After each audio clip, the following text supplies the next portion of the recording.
We saw you there sitting in the president's box and with your man and loving tennis. You looked like you were an enthusiast and an obsessive and what else? You were watching tennis? Yeah. Where? At the U.S. Open. She was there in the president's box. Last week. And every time the camera went away from the court, it went to her beautiful face. That's what happened.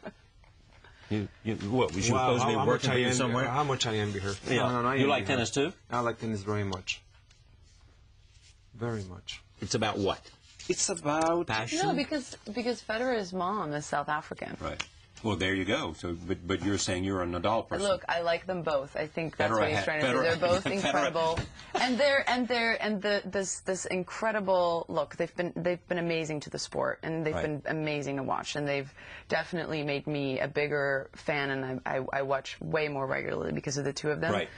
But at the same time, I think if you're rooting for one of them, the other one is your number two, and I think you can appreciate them both. Right. But what I love about it, it's two people engaged. You know, if you look at Federer and Andy Roddick at Wimbledon, at their best, but it's two people, and what I do affects what you can do. Yeah. You know, unlike golf, essentially, you're playing against the course, and you're playing against yourself. You know, I think what you said is very true. I love it because of that mental thing too. It really is you and your mind, right?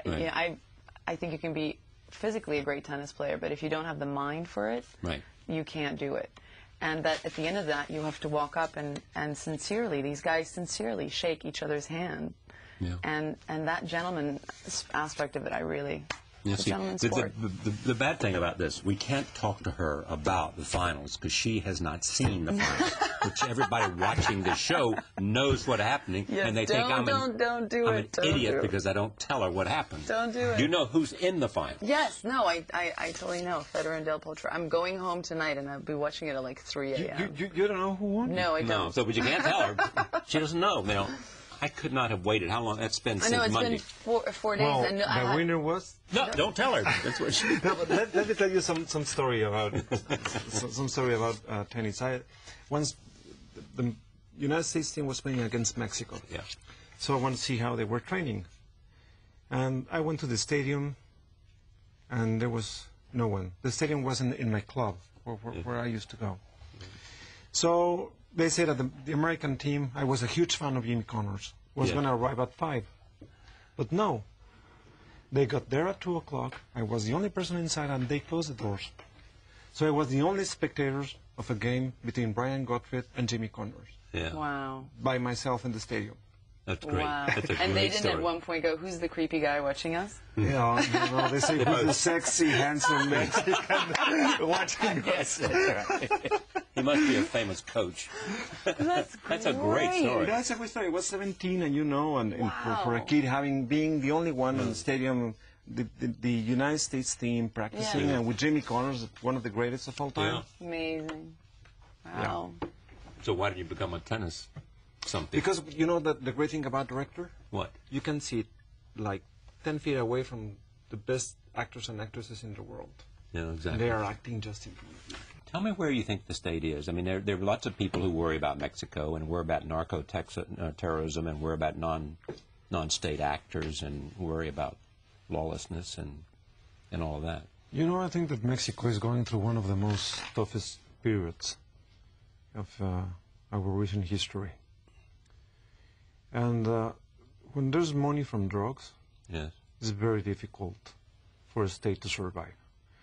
The capability of the drug lords through corruption to corrupt all the system is huge.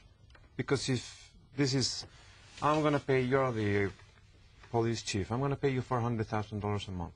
You don't accept, next time it's going to be your kid's head in a shoebox.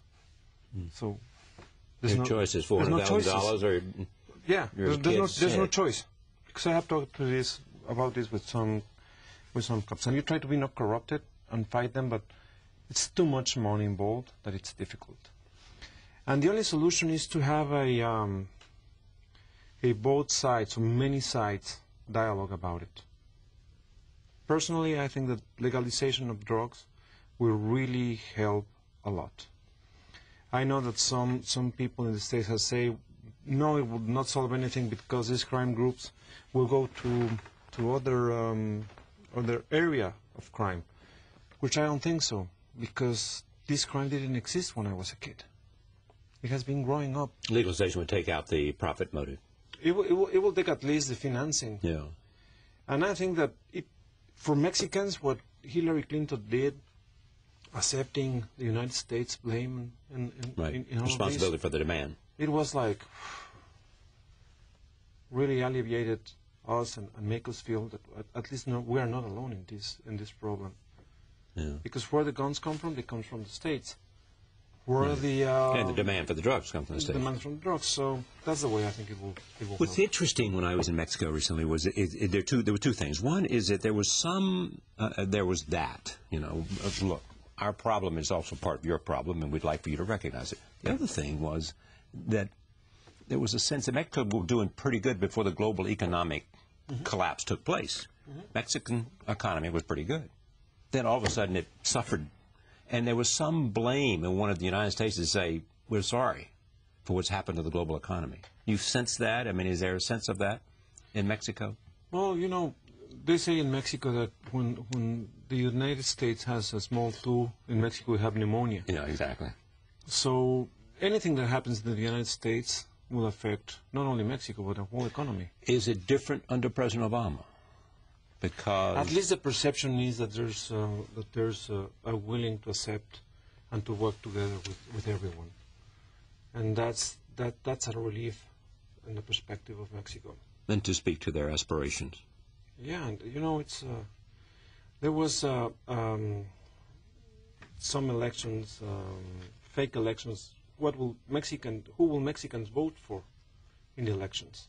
97% of Mexicans will vote for Obama. So you mean this is against Mexicans? Or Mexicans who will if he was running for president of Mexico. No, the United States, the Mexicans can vote. Yeah. They will vote 97%. Yeah. So I think this is the only way in globalization things can work is through dialogue. Does Mexico get the politicians it deserves? I don't think so. Yeah. So you had one-party control for a long time. When the political parties are not filling the gaps, society must fill them.